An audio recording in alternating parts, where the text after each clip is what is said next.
খেলার মধ্যে দিয়ে আমরা আমাদের নির্বাচনের যে নতুন একটা উৎসব আমেজ সেটাকে নিয়ে আসলাম।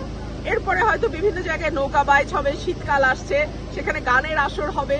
বাংলাদেশের মানুষ কিন্তু অত্যন্ত ধর্মপ্রাণ মানুষ, আবার একই সঙ্গে আমাদের এই যে যুগ যুগ ধরে চলে আসা লাঠি খেলা, পুতুল নাচ, নৌকা বাইচ, মোরগ লড়াই, এই খেলাগুলো কিন্তু আমাদের ঐতিহ্যের সঙ্গে ওতপ্রোতভাবে মিশে আছে।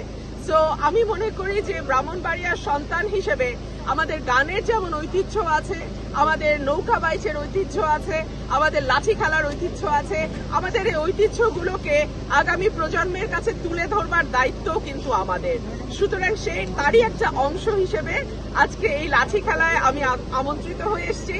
আশা করছি নির্বাচনের আগ পর্যন্ত যত রকম ভাবে সম্ভব জনসংযোগ, মানুষের সঙ্গে তাদের সঙ্গে মিশে গিয়ে তাদের সমস্যার কথা জানা, তারা কি চাইছে সেটা বুঝতে চেষ্টা করা, নির্বাচিত যদি হতে পারে ইনশাআল্লাহ তাহলে তাদের জন্য আমি কি করতে পারি সেই ব্যাপারে তাদেরকে ধারণা দেওয়া। এই সময়টা আমি মনে হয় আগামী 4-5 মাস এভাবেই চলবে ইনশাআল্লাহ। আপনার সামনে তো নির্বাচন, আপনার সামগ্রিকভাবে সারা দেশে যে নির্বাচন ব্যবস্থাটা কেমন হবে বলে আপনি মনে করছেন? আমরা আশা করছি যে একটি নির্দলীয় অন্তর্বর্তীকালীন সরকার যেহেতু দায়িত্বে আছে, আমরা আশা করছি দল মত নির্বিশেষে যারাই প্রার্থী হবে, যারা ভোট দিতে যাবে, যারা প্রচারণা চালাবে, সকলেই সমান সুযোগ পাবে, ভোট হবে নিরপেক্ষ।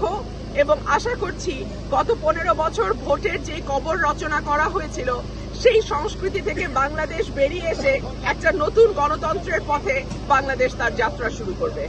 সংস্কার এবং যে বিচারের যে দাবি করা হচ্ছে এই বিষয়ে আপনার আসলে মন্তব্য? সংস্কারের দাবি বাংলাদেশে প্রথম উচ্চারিত হয়েছে বিএনপির হাত দিয়ে।